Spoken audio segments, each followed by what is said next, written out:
A while back I set myself a challenge to recreate a scene from Star Wars with CGI in less than a week. As stressful as that was, I also found it to be a lot of fun, so I thought I'd have another crack at it. But this time I'm upping the stakes by working on an entirely original Godzilla short movie. My working week is about 80 hours, so that's the limit I'm going to give myself to complete this project. This video has been sponsored by Nvidia. I recently upgraded to the RTX 4090 graphics card, and I use that to render out all the final shots in this animation. Not only did the hardware's sheer performance really help, but Nvidia has a bunch of software tools to enhance the experience of working with creative apps like Blender, Photoshop and After Effects. Check out the link in the description to find out more about Nvidia's Studio program, which powers my whole workflow. We can't make a Godzilla movie without Godzilla. Well, we could, but it wouldn't be very interesting. So I started blocking out the basic shape of Godzilla based on a reference image, intending just to sculpt the whole model. But I quickly realised that modelling this guy from scratch and then retopologizing the whole model was just going to be way too much work for the amount of time that I've given myself. So I jumped on the sketchfab and I found this really great base model which has that classic Godzilla design that I was aiming for anyway.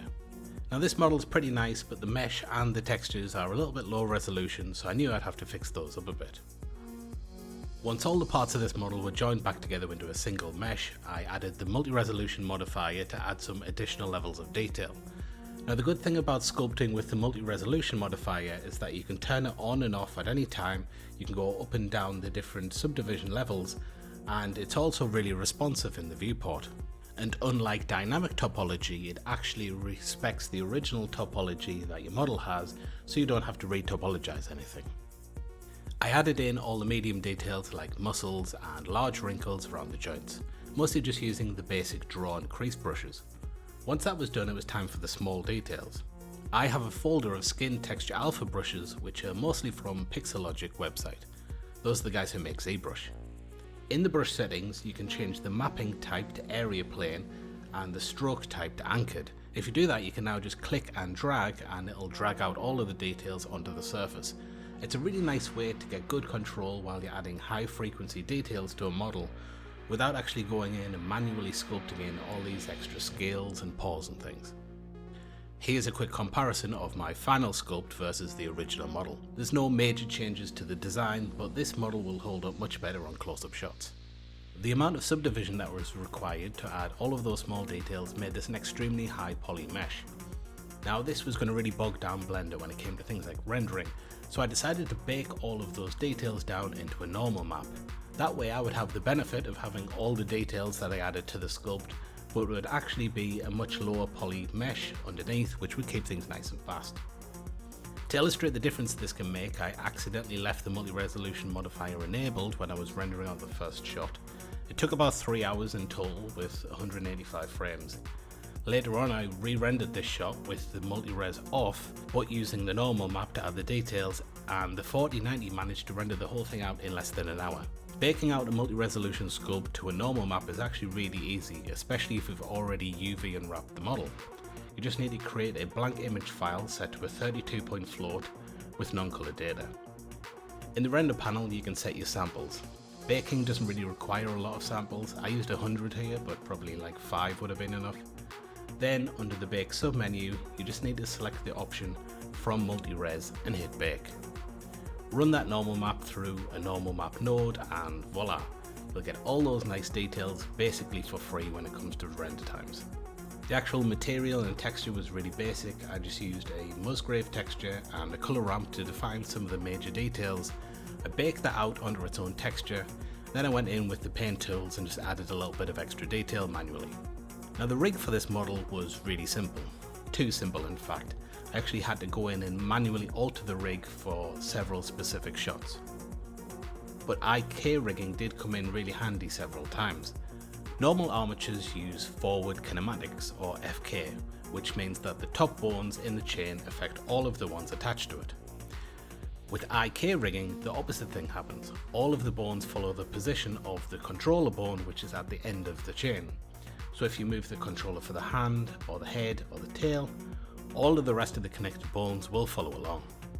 I had this idea for a shot inside a living room with Godzilla just walking past the window. Now it makes absolutely no sense for Godzilla to be basically eye level with one of these New York brownstone apartments because they're only a few stories tall. He should be way bigger than that, but the rule of cool wins in this case, so scale pretty much just goes out the window. To be honest, I played pretty fast and loose with scale throughout this whole project. I've had a few people ask me how to make realistic rugs and carpets in the past, and they're actually ridiculously simple. You just need to find the image of a design you like. There's millions of these on carpet websites on the internet, and then I use the images as planes add-on just to bring that into Blender as an actual mesh with a texture.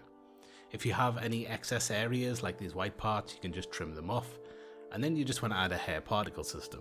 Turn the size of the hair particles all the way down and add some interpolated shell particles, and then all you need to do is go down to this roughness setting part and just start playing with the settings until you get a pattern that looks good for the direction of the rug. You don't really need to do too much to the materials. I usually just add a little bit of sheen and I make it fairly rough. I've covered my method for making curtains a few times, so I'm probably not going to go over all that again, but I thought I would just leave the shot in there anyway because it's always really satisfying to watch cloth animations, especially when they actually work right. The background buildings that are visible through the window are just photos from textures.com, which I sliced up and extruded to add a little bit of detail. I'll link to Ian Hubert's video about how to do this with a bit more detail than I'll cover it here, but it's pretty self-explanatory. If it looks like the part should go in, you push it in. If it looks like it should come out, you extrude it out. I thought the animation for Godzilla here actually came out quite well, considering it's hilariously janky when you see how the model's actually moving. He just kind of bobs along in front of the window, but there's really no reason to animate a whole walk cycle here when he's barely visible in the shot. I used the optics viewport denoiser to preview the animation, which is great for allowing me to make small changes on the fly, such as the exact angle of lights to make sure that it actually highlights the parts of his face I wanted to as he passed the different parts of the window. One of the other shots I made is on board a boat at the start of the animation. I've always wanted to make one of those little dancing Hula girl dolls and put them in a scene, so I figured this was a good time as any to make that. I used the human generator add-on for this, which I'll link below in the description. It's pretty much my go-to add-on if I ever need to add a realistic human character into a scene that will actually be seen close up. In this case, I just worked on the materials and the textures so she would kind of look like she was made of plastic, and then I stuck a ukulele model in her hands.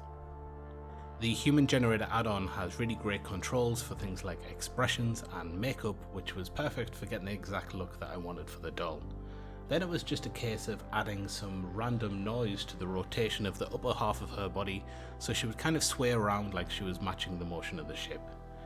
The grass skirt that she's wearing was basically just a mesh that was kind of like a belt around her waist, and I added a hair particle system to that with dynamics enabled. Now, if I knew how tight the deadline for this project was going to end up, I probably wouldn't have wasted time on this. At this point in the project, I think it was about 30 hours in, so I felt like I had loads of time.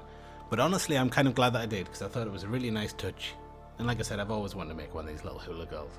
Right from the start of this project, I knew there was going to be a shot of Godzilla emerging from New York Harbor in this animation. And while I was researching images, I came across this huge statue which inspired the composition of this scene.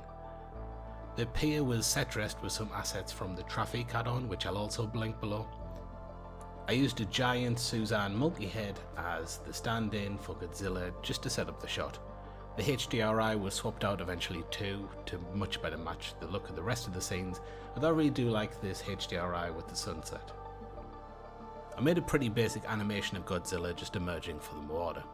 Now I'm fairly sure that New York Harbor is nowhere near deep enough for a skyscraper-sized lizard to emerge this close to the shoreline, but once again, the rule of cool wins. It looks good, so it stays. I used Blender's water system to simulate the sea. At first I used a really high resolution bake for this, which actually took all night, and frankly it just looked really globby, like he was swimming in honey or coming out of molasses or something like that, and the scale looked completely wrong. So I did the bake again with much lower resolution settings and a few tweaks to some other settings that I thought might help, and it actually came out looking a lot better. Even though I used a lower resolution for this domain, this mesh is still absolutely huge and it really slows down performance because it is a lot of geometry even for my CPU to handle. So for that reason I also rendered out the foam and the spray particles separately, and then I just composited them on top later. Now at this point in the project I was in a little bit of a blind panic. I had at least 2 more shots that I needed to create in order for the animation to actually make sense, and I had about 15 or 20 hours to get them done. Emergency measures, it's time to get really quick and dirty with my workflow. And when I say that, I'm not exaggerating. I mean, these buildings are 3D scans of various streets just mashed together. They absolutely do not hold up to any sort of scrutiny. They have massive holes in them, they have just random blobs of mesh appearing places, and they have stretched textures. They kind of look like crap. But I did do a fairly good job of hiding most of those problems. And a lot of these other meshes that are in the scene, like the cars, are kind of strategically placed to cover the problematic areas. Really thick volumetric fog also did a lot of the heavy lifting when it came to hiding these issues. Now I had already used quite a lot of fog in the earlier scenes that I'd made for these shots, and I'm really glad that I did. Strong volumetrics can do wonders to really hide some bad problems in various scenes. Now of course, really thick volumetric lighting also takes much longer to render. However, this RTX 4090 that I'm using has access to Nvidia's Nano VDB technology inside of Blender. That's a much faster algorithm for calculating volumetric lighting, and it works really well in the viewport too. The legs for Godzilla when he walks through the street in this shot are just 2 different copies of the original Godzilla mesh, which I've pretty much cut down and Frankenstein together into something that kind of resembles a walk cycle. I wasn't massively thrilled with how this part came out, but I really didn't have time to go back and fix the rig. I didn't intend to have any shots of the legs really when I made the rig, so I kind of animated half this shot and then realised I needed some IK to make the heel lift better. But it doesn't matter, I just had to move on at this point. I had like 10 hours left. So to finish this shot off though, I just quickly simulated a puff of dust flying through the air using Blender's smoke simulation tools. A render of that was just placed onto a plane with a transparent background, so I could just kind of put it wherever I thought made sense inside the viewport. It's a really quick and dirty little method just to make it feel like the character is actually interacting with the world a little bit more.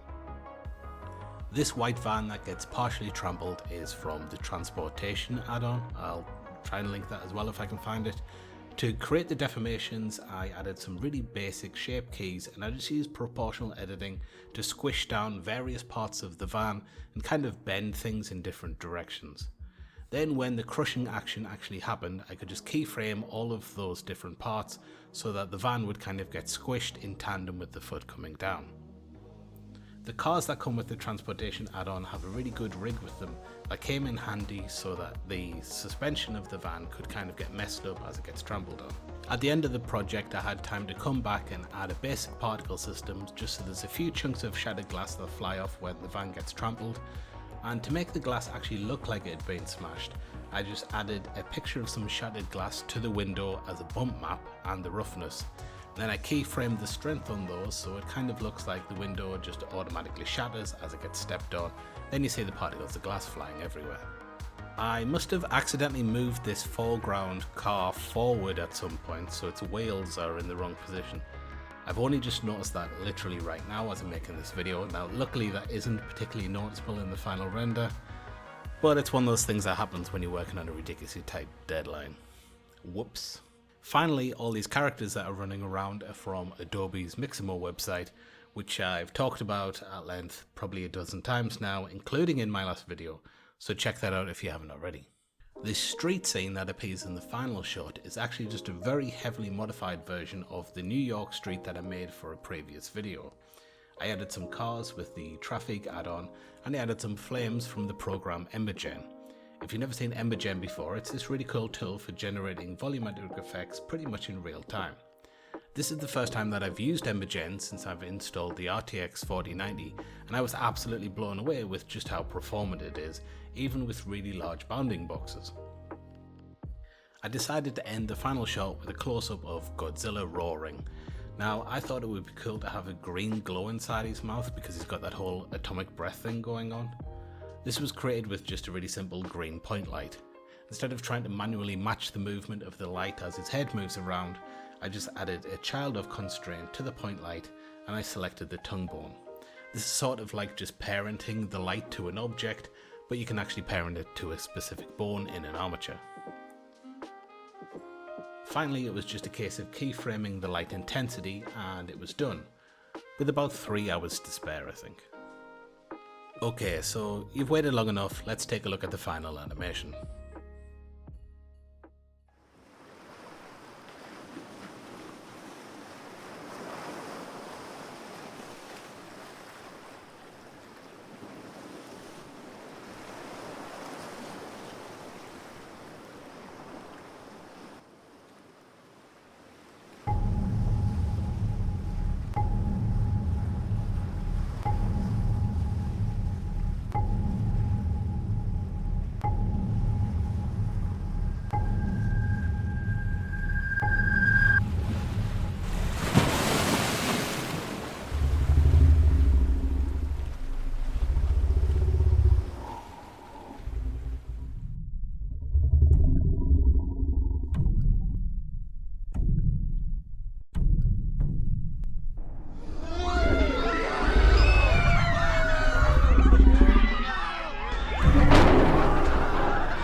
You know what? Overall, I'm pretty happy with how that one came out.